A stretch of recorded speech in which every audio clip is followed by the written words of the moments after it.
All rise. For the judge of the Caribbean Court of Justice.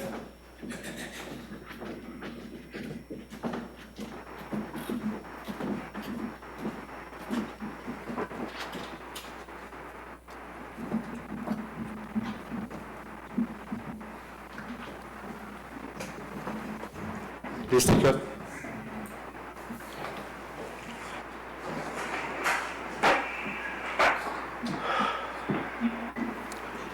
Caribbean Court of Justice, Appellate Jurisdiction, on appeal from the Court of Appeal of Guyana, CCJ application number 8 of 2018, between James Ramsahoye versus Linden Mining Enterprises and Bauxite Industry Development Company Limited versus James Ramsahoye and National Industrial and Commercial Investment Limited. For judgment this morning, can we have the appearances for the court, please? Your Honor, with Mr. Motilal for the applicant.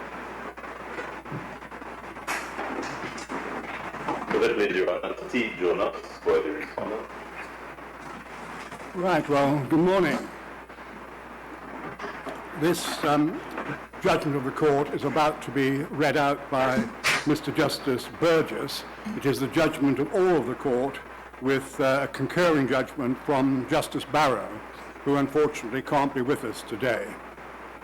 But Mr. Justice Burgess will deliver a summary of the court's judgment, which of course is not intended to be a substitute for the reasons of the court or to be used in any later consideration of the court's reasons.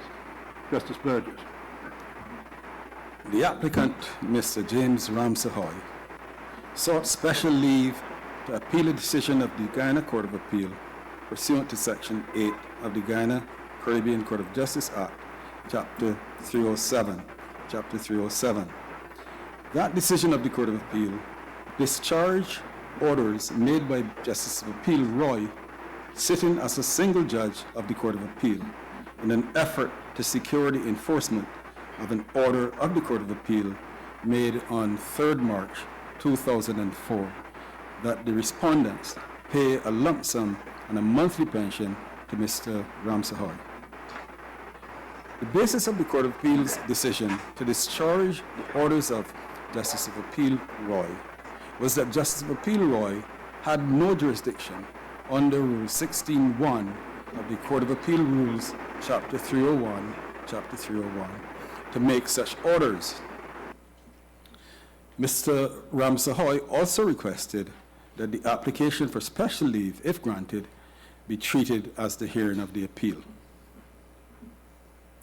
Now, Mr. Ramsahoye had been employed by the respondents, Linden Mining Enterprises Limited, and we refer to him in our judgment as LME, and Bauxite Industrial Development Company Limited, we call this company BIDCO, two state-owned corporations in the nationalized bauxite industry. When in 1998, after 26 years of service, his employment was terminated.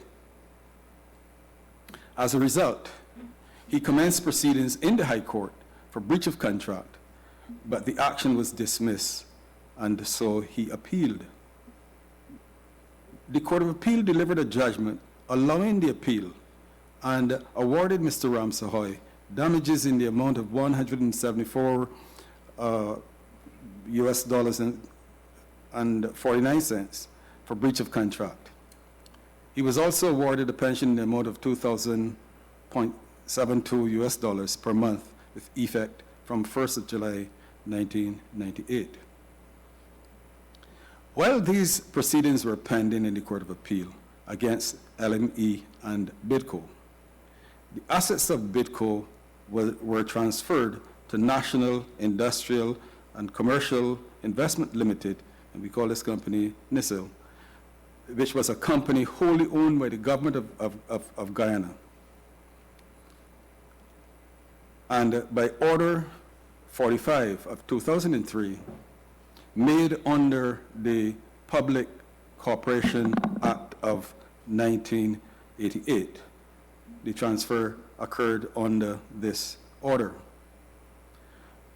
After the Court of Appeals judgment of 3rd of March 2004, there were multiple proceedings between the parties aimed at either preventing payment of or enforcing that judgment, leading up to the filing of the appeal before the Court of Appeal against the orders made by Justice of Appeal Roy in chambers to, quote unquote, enforce the judgment of the Court of Appeal of the 3rd of March 2004.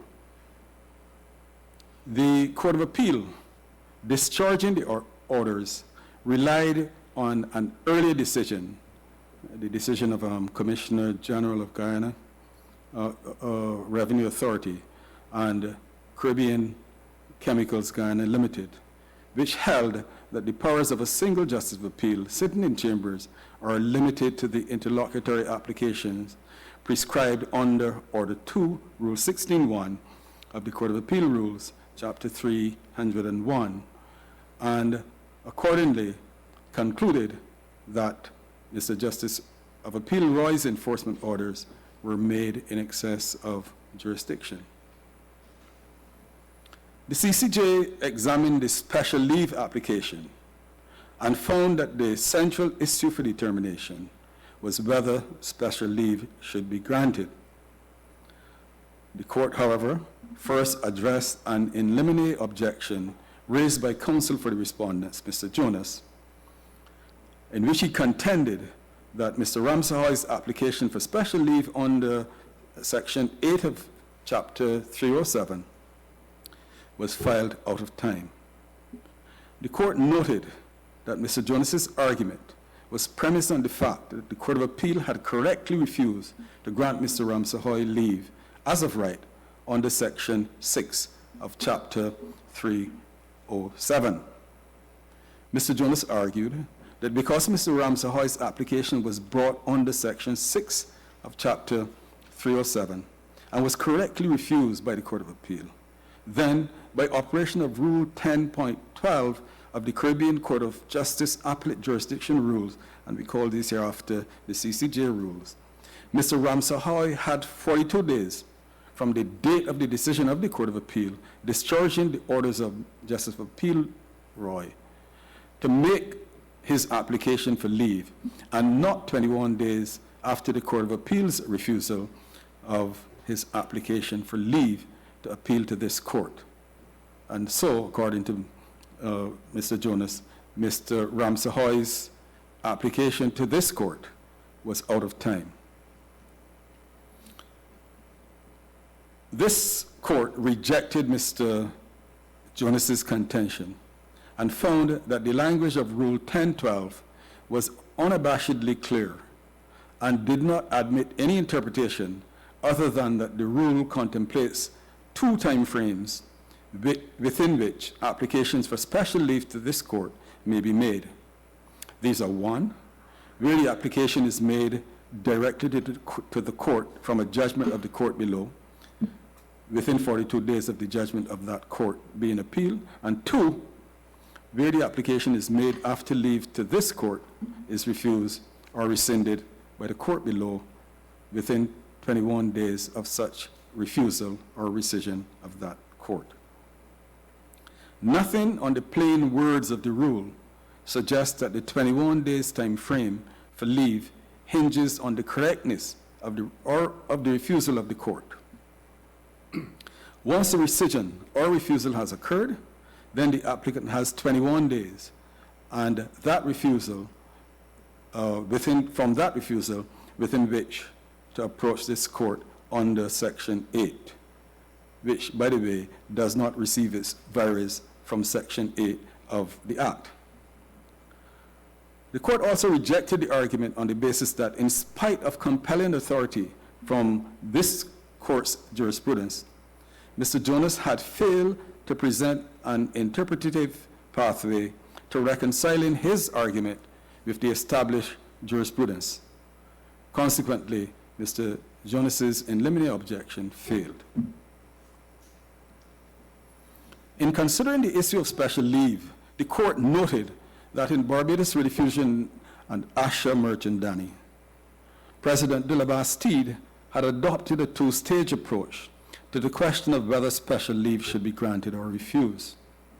The first was to ascertain the circumstances in which the application for special leave was made, and the second was to determine whether there was some special feature of the case which would warrant this court giving special leave to appeal to it.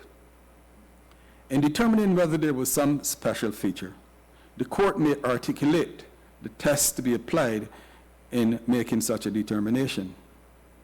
In the case before President de la Bastide, the test of whether there had been either an egregious error of law or a substantial miscarriage of justice was applied.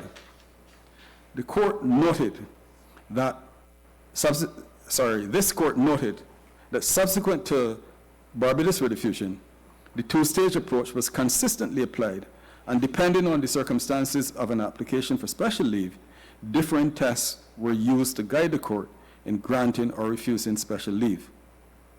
For instance, in Wheel and the Attorney General of Barbados, special leave was sought in circumstances where leave was granted by the court below, but was rescinded by that court because the applicant did not comply with the conditions imposed for such leave.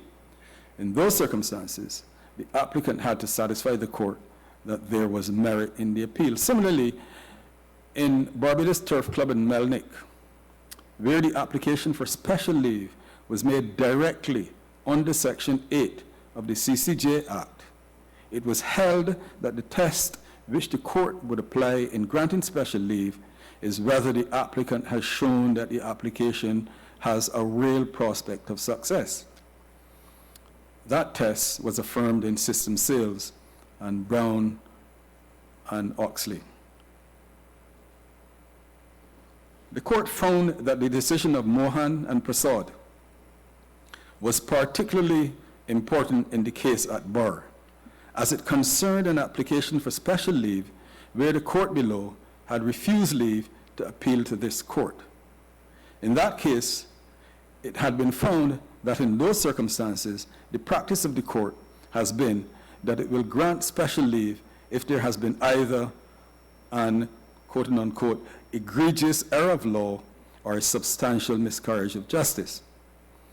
When this principle is applied to this case, Mr. Ramsahoye had to demonstrate that there has been either an egregious error of law or a substantial miscarriage of justice for him to be granted leave.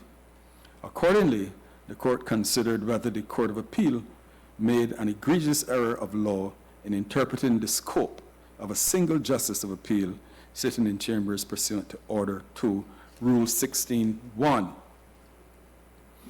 The court found that Order 2, Rule 16.1 had its genesis in Rule 69 of the Supreme Court of Judicature Act 1925, England and Wales. That provision had been identically reproduced in Order 2, Rule 16 of the Court of Appeal Rules of Belize, Order 59, Rule 20 of the Supreme Court Rules of Trinidad and Tobago, and Rule 33.1 of the Jamaica Court of Appeal Rules 1962. In these three jurisdictions, the courts of appeal, in interpreting the provisions, have held that the power of a single judge is constrained by the rule to making the orders enumerated from paragraphs A to E, and quote-unquote other interlocutory applications. This approach was consistent with the view taken by the Court of Appeal of Guyana in Narayan and National Bank of Industry and Commerce Limited, Civil Appeal number 75 of 2001, which the Court of Appeal had also relied on when discharging Justice of Appeal Roy's orders on the basis that he had exceeded his jurisdiction. Consequently, the CCJ held that the authorities showed that the general words, quote unquote, other interlocutory applications in Order 2, Rule 16.1 must be construed narrowly and as limited to only those interlocutory applications of the type expressly listed in Order 2, Rule 16.1.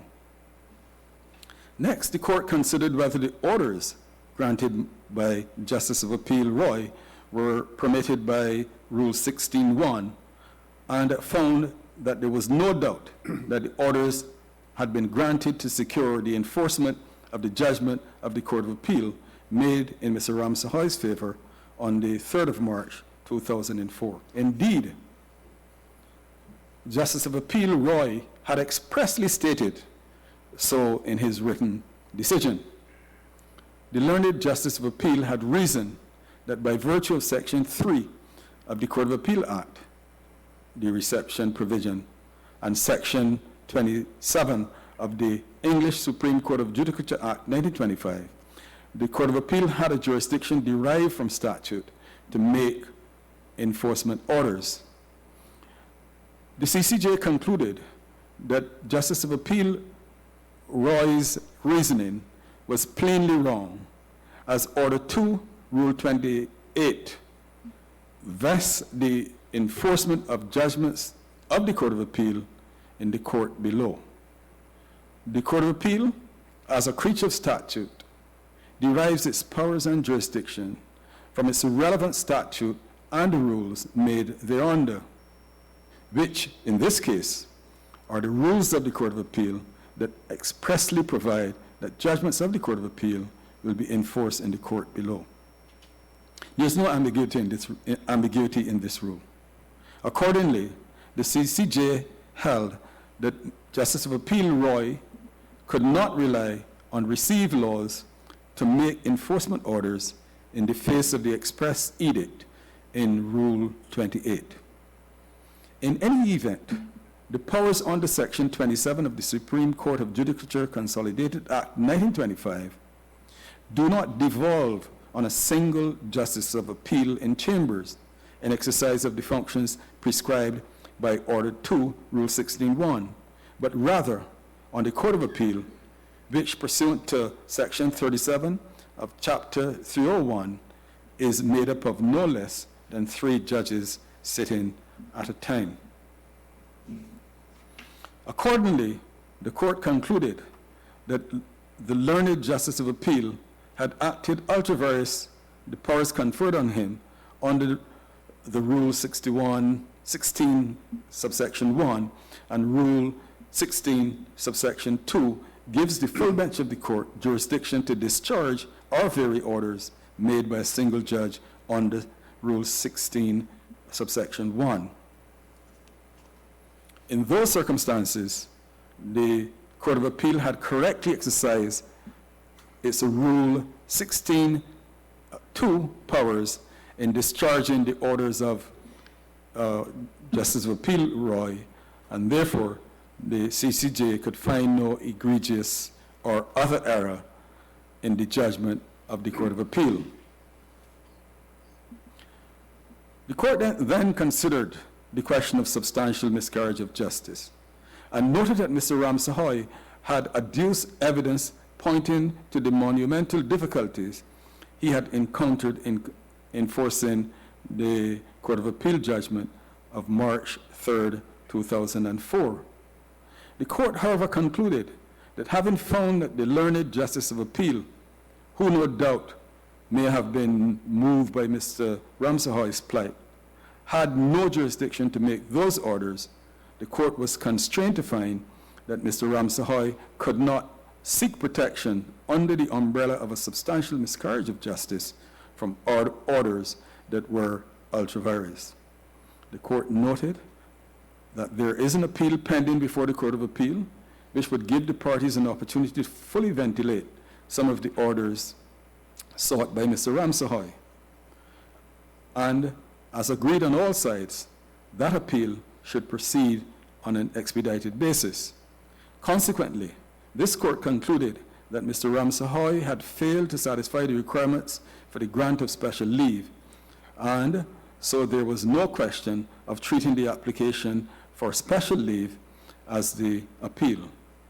Therefore, the application was dismissed with no order for cause. I have delivered this judgment on behalf of the court, which is comprised of Justice Hayden, Justice Anderson, Justice Rajno Lee, and Justice Barrow, who in a separate concurring decision considered the principles on the grant of special leave under Section 8 of the CCJ Act as stated in the court's jurisprudence. Justice Barrow found that a review of the court's original and subsequent decisions on granting special leave shows that the requirement that there should be a special feature warranting the grant is satisfied if it appears that there's a real risk or a possibility that the decision sought to be appealed is wrong. Further, the principle that special leave should be granted to a proposed appeal, which shows a realistic prospect of succeeding, applies generally to Section 8 applications as the appearance of an egregious error of law or possible miscarriage of justice are both also indicators of a real prospect of success of the proposed appeal. On this review of the jurisprudence, it was open to an applicant for special leave to show other features justifying the grant of leave. Showing an egregious error of law or a possible miscarriage of justice was not exhaustive of the principles on which the court would determine an application. Mr. Justice Barrow also found that Mr. Ramsahoye had not raised any special feature, in this case to warrant the CCJ granting special leave. Neither did the case have any realistic prospect of success. On that basis, Mr. Justice Barrow also agreed that the application for leave should be dismissed. The order of the court, therefore, was that the application for leave was dismissed and that no order as to costs was to be made.